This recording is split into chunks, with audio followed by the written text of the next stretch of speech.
Hello, my name is Jamie, and today I am doing a book review on By the Great Horn Spoon by Sid Fleischman, I believe is how you pronounce his last name. This is my second time reading this book. It's one of the books that come through my kids' curriculum. So my second kid just finished this, and you can see that it's been well loved.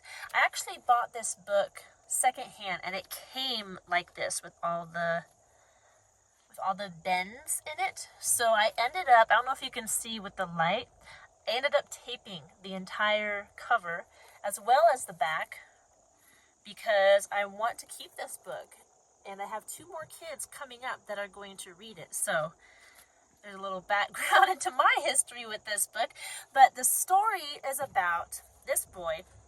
Actually, they're both the main characters, but he has lost his parents. He and his sisters lived with their aunt, and this is their butler. His name is Praiseworthy, and his name is Jack. And his aunt is about to lose their family house. Like, they only have enough money to keep the house going for another year. And Jack wants to somehow help his aunt because she's taking care of them. She's kind of like a mother figure in his life and in the lives of his sisters. So Jack gets this crazy plan to, I believe they were living in New York. But he needs to go to California because he's heard about the gold rush. And he's like, if I can get over there and strike it rich, then I can help save our home. I can help Aunt Arabella is her name. And Praiseworthy finds out Jack's plan. And instead of stopping him, he decides to go with him to keep him safe and to also help him in any way that he needs help. So the book is this grand adventure about how they get on the boat and make it to California, and how they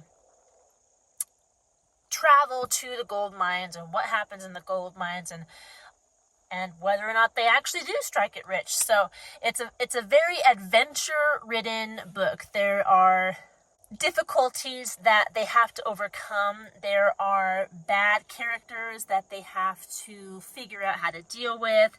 Their relationship changes throughout the book, and it's just very wholesome and very fun. And it's one of the books that my boys enjoyed more than some of the others because it is more of a boys' book. It's just full of adventure and excitement, and it's not like some of the books we've read, you can tell, are geared toward girls because it's kind of like the stuff that girls would do, and like they're writing in journals and stuff, and they're interesting, but this is more like, it's more fast-paced and it's more fun and full of energy. So that's the story of this book, and I did enjoy it. Like I said, I've read it twice.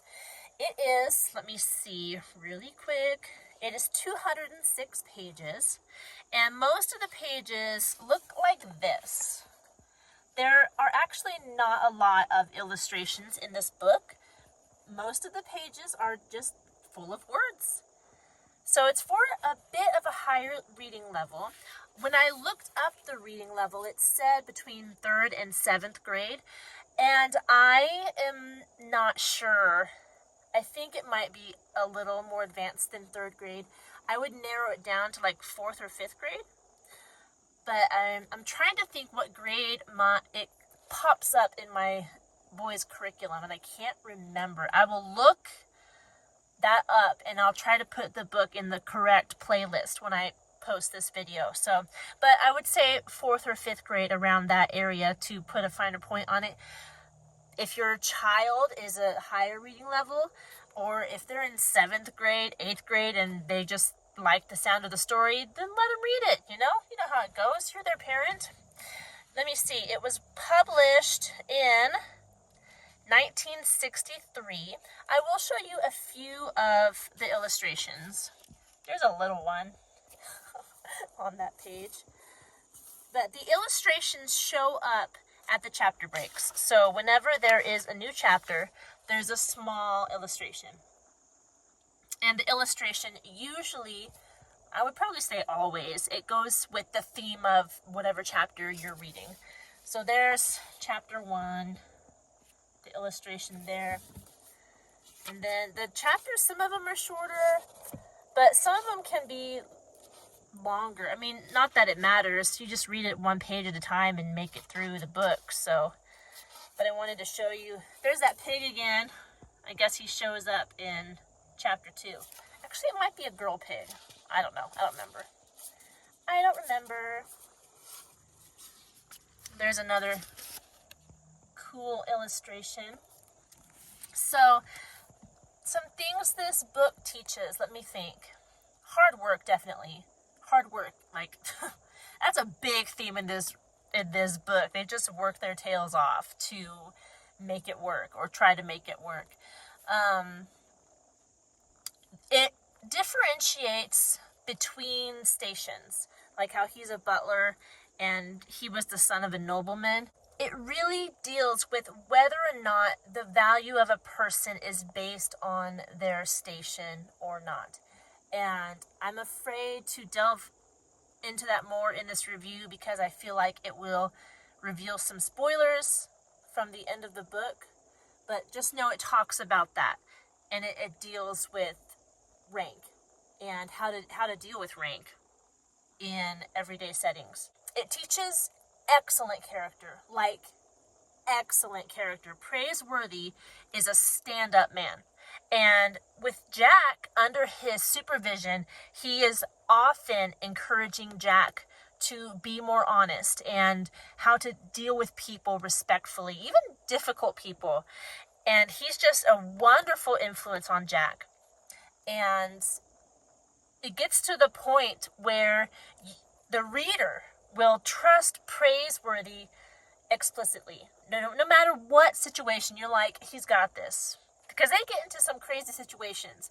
But by the third weird thing that happens, I feel like the reader's like, Praiseworthy will think of something, because he's very intuitive and he thinks very quickly. He's very clever, but his high moral standards make him a character that you look up to in the book, and one that you learn a lot from as you're reading, because he's just an excellent character. And it's really interesting to see Jack and Praiseworthy's relationship develop throughout the book. So I could talk on and on. It's just a really good story, and it has a lot of good lessons.